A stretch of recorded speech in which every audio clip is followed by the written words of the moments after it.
I appreciate the caller's questions and his concerns. Look, there's a difference. To pick up on one point the caller made. There's a difference between legalization of marijuana and decriminalization. I think we can move towards decriminalization of marijuana, but the question of legalization, particularly for recreational use, is a separate question.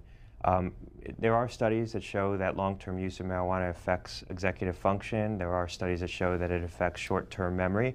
I do think that we're conducting a very large and potentially unfortunate natural experiment in this country by making THC and marijuana so widely available, particularly seeing the rapid rise in youth use of THC.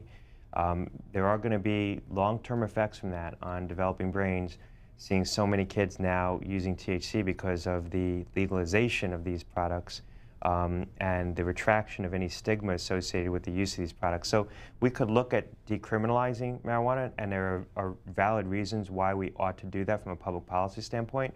That discussion should be separate from legalization, particularly around recreational use. To put a fine point on it, do you think marijuana should be decriminalized nationally?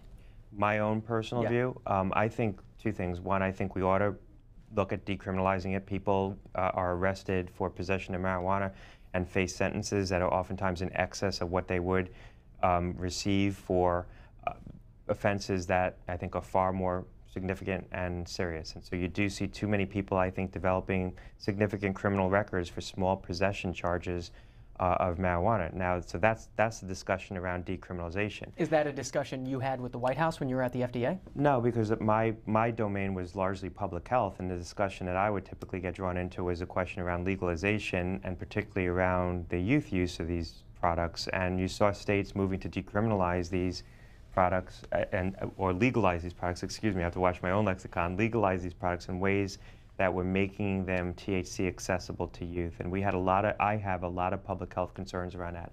I do think ultimately we're going to have a federal reckoning around these questions, because you've seen so many states move forward with different laws, many of which I believe are far too permissive from a public health standpoint in terms of making THC available to young people and making it available too widely, that we're going to want to have a federal regime that probably standardizes this and maybe puts in place more stringent safeguards around keeping these kinds of products out of the hands of particularly kids, where you have the biggest public health concerns and the biggest concerns around long-term implications of THC use. I suspect we're a couple of political cycles away from doing that, not because of not because of a Republican or a Democratic issue. This is not necessarily a partisan political issue.